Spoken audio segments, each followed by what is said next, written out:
My best friend was a flight attendant. A week ago, her body was dismembered. Her head is still missing. Soon after, the police discovered she had another identity, Premier Tutor, on a website called Elysian. Elysian was nothing but a porn site. Leaving my best friend Jessica's home, I finally broke down, sobbing uncontrollably. A living, breathing person, so cruelly dismembered. What kind of monster could do this? It wasn't until my husband, Leo, came over, took my hand, and comforted me. Darling, the police will investigate this. The law won't let a single criminal escape. I nodded, wiped my tears, and fastened my seatbelt. Leo and I had been married for 2 years without conceiving. Today, we were heading to the hospital for a full checkup. Just as my fingers typed City General Hospital into the GPS, I inadvertently glanced at the location history. It read, 24-hour adult novelty store. A wave of alarm washed over me. Was Leo's stress about conceiving so great that he needed other tools to release it? Or was he cheating on me? The more I thought, the more anxious I became. I spent the entire drive staring out the window in silence. At the hospital, the doctor frowned at our reports. The sperm count is insufficient, he said. Didn't I say it's best to abstain from intercourse for a week before the checkup? Back home, I threw my bag onto the sofa the moment I walked in and held up my phone. This is from your car's GPS. Don't you think you owe me an explanation? Leo put on a wounded expression and gestured towards the bedroom. I walked closer and saw the bed strewn with rose petals, a lace slip dress laid out on top. It was clearly a meticulously prepared surprise. Honey, I went there to buy something, to add a little spice to our life together. He walked over and hugged me, his fingers gently twirling a lock of my hair, his eyes full of affection. His sweet words disarmed me completely. I pushed him playfully towards the bathroom, telling him to shower first. I have a surprise for you when you get out, I said. And I'll be checking to see if you've been doing any extracurricular tutoring. Leo and I were college classmates. To win me over back then, he saved up half a month's living expenses just to take me to a musical. That gesture moved me so deeply that I agreed to be his girlfriend. After we married, he was always responsive to my every wish. I remembered him at the hospital, scratching his head and explaining that he'd been under a lot of pressure at work lately. Of course, I believed him. As Leo hummed a little tune in the shower, I changed my clothes outside. After dimming the lights, I noticed his computer screen was still on. I walked closer. A strange icon was flashing in the bottom right corner. I clicked it open. Inside were thousands of private videos of women. And my husband was a member. My hand trembled as I moved the mouse, clicking into Leo's member profile. He had been a member of this site for a year, and had even renewed his subscription for 10 more. Suddenly, my eyes froze on a familiar figure. Wasn't that Jessica? In the video, she wore her airline uniform, but her feet were shod in a pair of bright red high heels. She was stepping on a portly, large-eared man, a whip in her hand, her words dripping with humiliation and scorn. But the man on the floor wore an expression of pure enjoyment. On the site, Jessica's name was Amy. The latest video had been updated on the very day she was killed. Suddenly, the sound of the shower stopped.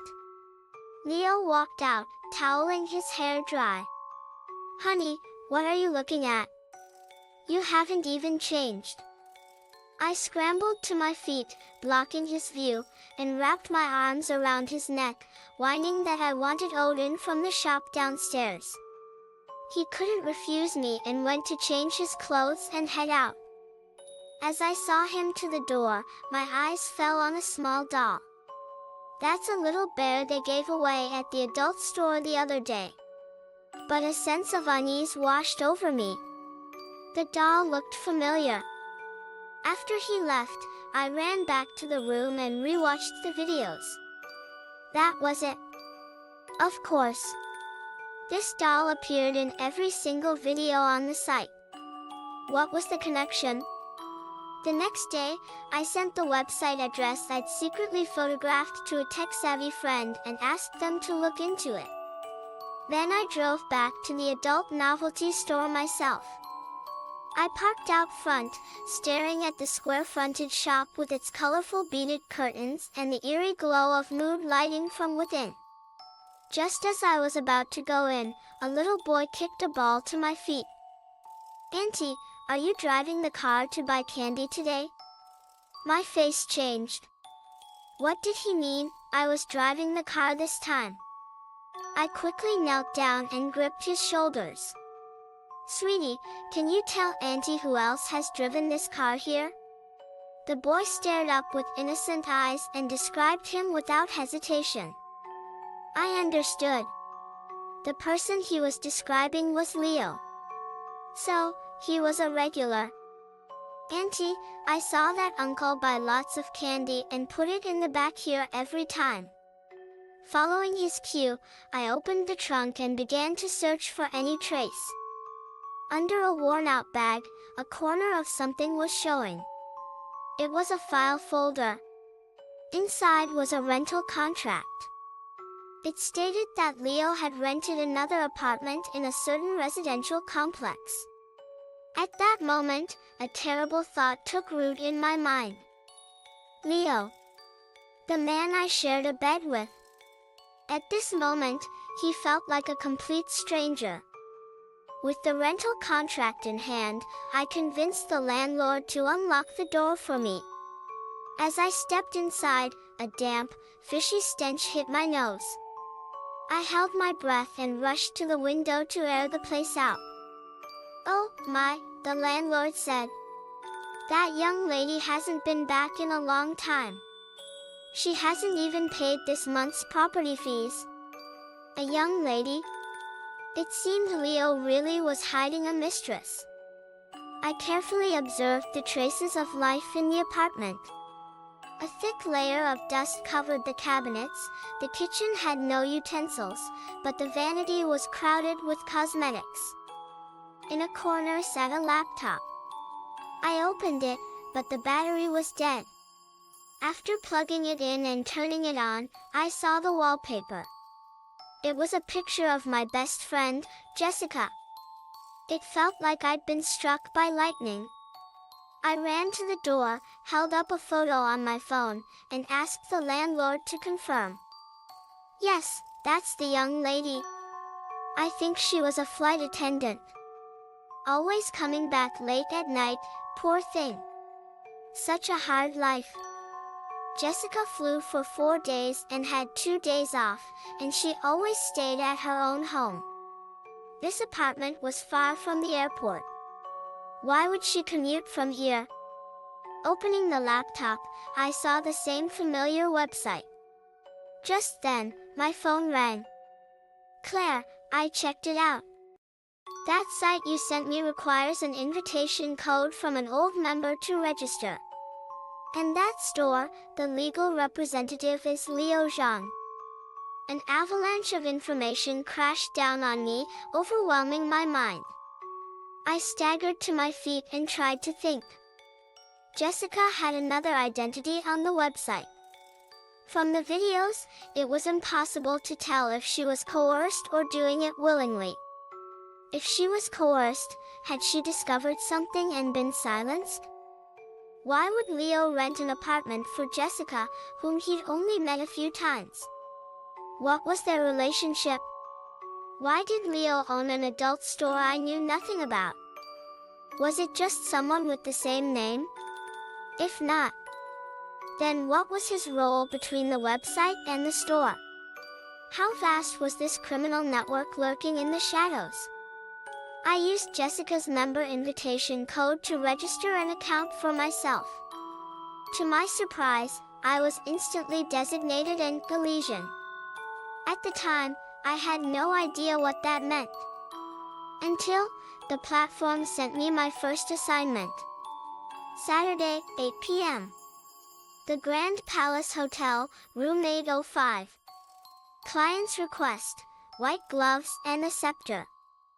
I gathered all the information and rushed back to the newspaper to find my team leader. Victor, I said, I want to go undercover for this one. I'll investigate it thoroughly and then we can do an exclusive feature. We can't let any more innocent girls get hurt. With that, I picked up my phone to contact Officer Zhang, who was in charge of Jessica's case. Victor was visibly stunned. He snatched the phone from my hand, then, realizing his overreaction, awkwardly pushed his glasses up his nose before speaking slowly. Claire, this mission is too dangerous.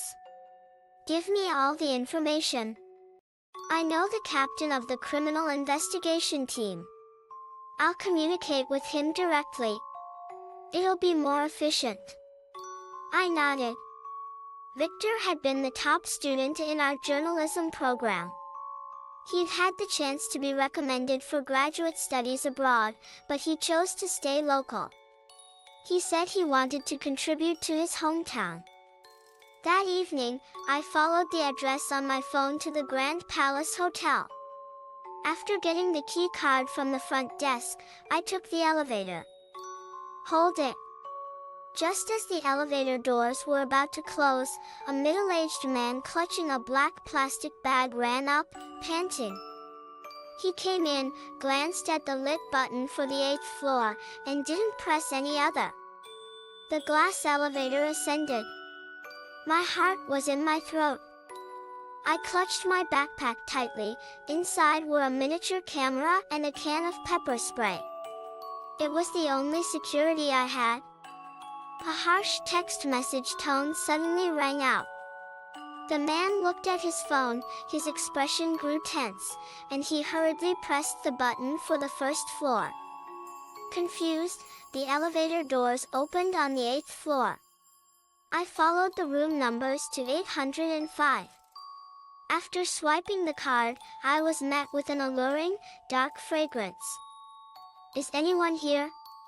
I called out, my grip tightening on the pepper spray. I scanned the room. No one. But on the table, a bottle of red wine was open, and the water in the bathtub was still hot. All signs pointed to someone having just left, or someone who had yet to return. A few images flashed through my mind. It was him. The middle-aged man with the plastic bag. I ran out, but he was long gone. I opened the map on my phone and zoomed in, my gaze settling on a karaoke bar 500 meters away. If you don't get the meal you ordered, but the craving is still there, what do? You find the nearest alternative. When I arrived at the KTV, I found it was a chaotic mix of people. Half an hour later, through a small window in a private room door, I saw the familiar man. But I couldn't go in alone. It was too dangerous. I pulled out $500 and found 2 random loiterers by the entrance, telling them to go in and just intimidate the man for me. Inside the room, I took out his ID and started taking pictures. Mr. Gao, is it? Do you know who I am? The man just shook his head, but when I took out my phone to call the police, he immediately changed his tune.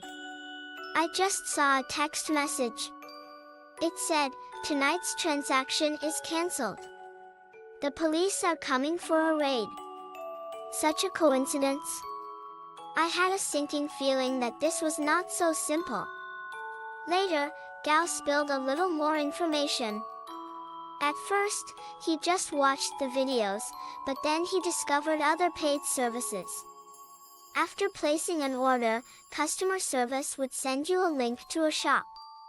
Then they would handle the home delivery. What shop?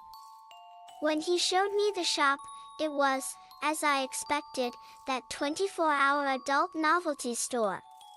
In other words, the store and the website were locked in a mutually beneficial financial relationship. At 10 o'clock that night, Leo called and asked why I was still working so late. Before I could speak, the deafening noise of the KTV gave me away. "Where are you?" Just after I sent him the address, I ran into Officer Zhang, the one in charge of Jessica's case.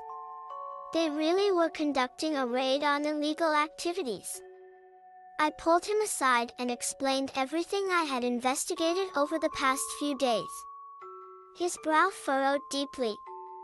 He told me what I was doing was too dangerous. "We've been receiving reports of girls going missing recently. We suspect it's related to Jessica Su's case." "Okay, I understand. By the way, did you receive the file of information I compiled? I asked my mentor to pass it on to you." Officer Zhang shook his head, saying he hadn't returned to the station yet and would check after a meeting tomorrow. As Gao was escorted into a police car, I turned to see Leo's car parked by the road, honking its horn. After getting in, I threw the rental contract at him and told him why I had come here tonight. "Claire, why do you have to get involved in this?" Leo ran his hands through his hair in frustration, asking me the same question over and over. "I'm a journalist. Reporting the truth is my duty. But you, Leo, you've been hiding some deep secrets. What's wrong with providing novelty items?" "I was just trying to earn a little more money." "And what about Jessica?" At the mention of her name, Leo lost control and slammed his fist on the steering wheel, cursing that Jessica was a bitch. I was terrified by his ferocious expression. I tried to pull the door handle to get out, but he was faster, hitting the central lock. He floored the accelerator, speeding all the way home, and dragged me into the bedroom, right in front of the computer. Then, he opened the registration database for the Elysian website. Under Administrator, it read, Jessica Su. Do you get it now? This whole goddamn website was run by Jessica herself. I stood up and slapped Leo across the face. Don't you dare try to slander her. I know what kind of person Jessica was better than anyone. If she was the operator, then you're the murderer. I don't know which word triggered him, but he raised his bloodshot eyes and stared at me. Like a hound in the night locking onto its prey, he radiated danger. The next second, he raised his hand and clamped it around my neck. He muttered, "Why does none of you believe me? All of you damn women, you all deserve to die." My nails dug into his arm, drawing blood before the pain finally made him release his grip. After coming to his senses, he gave me a cold look and slammed the door on his way out. I collapsed onto the floor, gasping for air, feeling like I had just survived a disaster. I locked the door but was still too scared to sleep. The next morning, before work, I stood in front of the mirror with bloodshot eyes and tied a silk scarf around my neck to hide the bruises. But during lunch, my mentor, Victor, saw through it at a glance. He hit you? I lowered my head without a word. After last night, I realized how little I truly knew Leo. In fact, it was frighteningly little.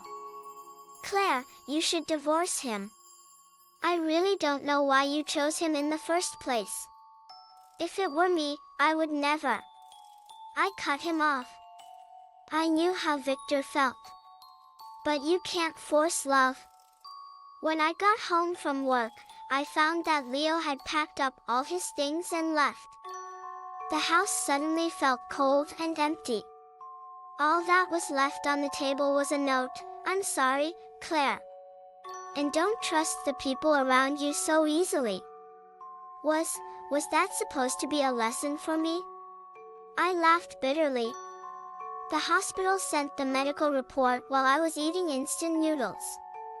I casually clicked it open and nearly dropped the noodle bowl on the floor. Liu Zhang, male, 27 years old.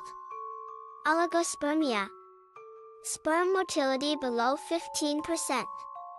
So it was Leo who was infertile all along.